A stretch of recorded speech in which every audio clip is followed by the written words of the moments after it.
Hello friends, स्वागत है आपका मेरे यूट्यूब चैनल पे एक पल का जितना श्री। आपसे रोज़ाना बोलना भी यही है, बट हाँ प्लीज़ अगर आपको ये कहानी पसंद आती है तो लाइक शेयर एंड सब्सक्राइब करें। और जो मेरे चैनल पे नए आए हैं मुझे हम्बल रिक्वेस्ट है कि प्लीज़ कहानी सुनें और सब्सक्राइब करें। एंड मेरे उत्तराखंड वासियों से हाथ जोड़ के रिक्वेस्ट है यार, प्लीज़ तुम लोग कहानियाँ सुनते हो तो सब्सक्राइब भी कर दो यार। मैं भी उत्तराखंड की ही हूँ और मुझे आप लोगों का सपोर्ट चाहिए प्लीज़। एंड मैं आपको उत्तराखंड का रहस्य, जो कि गढ़वाल रहस्य भी बोल सकते हो, and people in blue eyes and Uttarakhand एक देवभूमि है। जैसे भोग भूमि, ब्रज भूमि को बोला जाता है, एंड देवभूमि जहाँ पे देवी देवताओं का निवास है। देवी देवताओं ने उत्तराखंड क्यों चुना? देखना कभी भी, जितने भी देवी देवता हैं हमारे 33 कोटि के, करोड़ बोलते हैं बट कोटि के देवी देवता हैं जो हमारे उत्तराखंड में 4 धाम है ना। पांडव यहाँ आए थे और पानस वंश, आर्यवर्त सुना होगा, आर्य, तो वो भी लेह लद्दाख में है जो पहाड़ी क्षेत्र है। एंड एक हुआ आपका जगन्नाथपुरी, 4 दिशाओं में 4 धाम है। जगन्नाथपुरी हुआ, वहाँ केदारनाथ हुआ, बद्रीनाथ सॉरी, और ऐसे बहुत से धाम है, जैसे द्वारका हुआ ना, तो काफ़ी हैं। एंड देवी देवताओं ने पहाड़ी चुने थे क्योंकि कहते हैं कि यहाँ शांति, सुकून, वैसे सुकून बनारस भी है अगर कोई इससे वो करा जाए तो बनारस के घाट बहुत अच्छा है।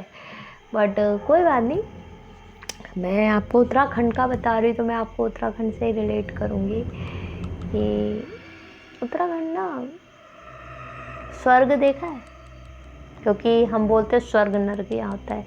तो मैं तो यही कहूँगी कि जीते जी कोई स्वर्ग गया नहीं और मरने के बाद कोई आया नहीं जो बताएगी नर्क कैसा है या स्वर्ग कैसा है। तो चलिए टाइम ख़राब ना करते हुए मैं आपको कहानी सुनाती हूँ, बातें होती रहेंगी। एंड चलिए कहानी शुरू होती है अब। आखिर सत्य यहाँ कुछ अलग था, जो एक भयावकता से कम नहीं था। और सब लोगों की भांति जीवक और पार्थ के मन में भी बाण के बारे में अलग अलग तथ्य थे। बाण ना, टोली चलती थी पहले, भूतों की टोली, उन्हें बाण कहा जाता है पहाड़ी भाषा में, जो अस्पष्ट और अनसुलझे ही थे। पर जीवक कुछ अलग ही जानता था जिसे वह साझा नहीं करना चाहता था। खैर, दोनों के मनों में अस्पष्ट बातों को शायद अब जल्दी एक अलग रूप मिलने वाला था।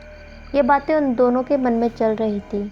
जल्दी पार्थ ने चुप्पी तोड़कर अपने मन की सारी उलझनें जीवक के आगे खोलती और वहाँ उस दूर जंगल में चलने को कहने लगा जहाँ से आवाज़ें आ रही थी। जीवा को भी यही उचित लग रहा था कि हमें जाना चाहिए, पर पता नहीं पार्थ को ऐसा क्यों लग रहा था कि जीवा कुछ जानता था जो कि वह नहीं जाना को बोल रहा था। जीवा ने पार्थ से जानना चाहा कि तुम काने गरुड़ द्वारा भविष्य की जानकारी से वाकिफ़ हो, लेकिन शायद पार्थ कुछ समझा नहीं था, जिसके कारण जीवक से पार्थ ने इनकार कर दिया। अब वे दोनों उस जंगल में जाने के लिए तैयार थे जहाँ से आवाज़ें कुछ अस्पष्ट आ रही थी, लेकिन कुछ कहा नहीं जा सकता कि वे कहाँ तक पहुँच पाते हैं कि नहीं, क्योंकि रात्रि इतनी घनी थी जिसमें अभी भी किसी समय बादलों की गर्जन और किसी समय बिजली की चमक आ रही थी। आवाज़ों की अस्पष्टता से तो यही साफ था कि वे आवाज़ें काफ़ी दूर कहीं घने जंगलों में आ रही थी। क्या वे आवाज़ें उन सत्य की जानकारी दे पाएंगे, या सत्य के साथ वे असत्य भी पता लगेगा, जो कि उनके मन में भ्रम था। कुछ कहा नहीं जा सकता क्या सत्य क्या असत्य, लेकिन उनकी जिज्ञासा इतनी बढ़ चुकी थी कि वे उसके अलावा सब कुछ अनदेखा करके निकलना चाहते थे। पर उन्हें साहस के साथ बुद्धि का भी परिचय देना था। शायद यहीं से पार्थ के लिए चुनौतियों का सफ़र शुरू हो चुका था। जिसे जीवक ने पार्थ के ऊपर छोड़ने के बारे में सोच लिया था।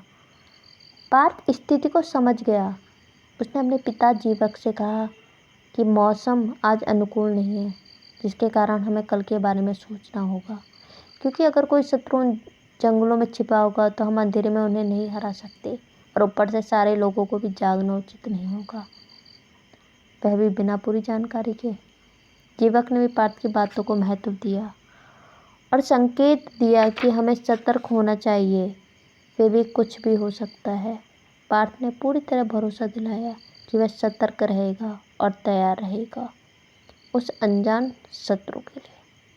अब दोनों अपने अपने रात्रि कक्षों में चले गए, लेकिन न जीवक और न पार्थ समझ सका कि उनके द्वारा लिए गए निर्णय का क्या परिणाम हो सकता है। लेकिन यह कहना गलत नहीं होगा कि रात्रि की इस भयवक्ता की स्थिति में पहुंचने के बाद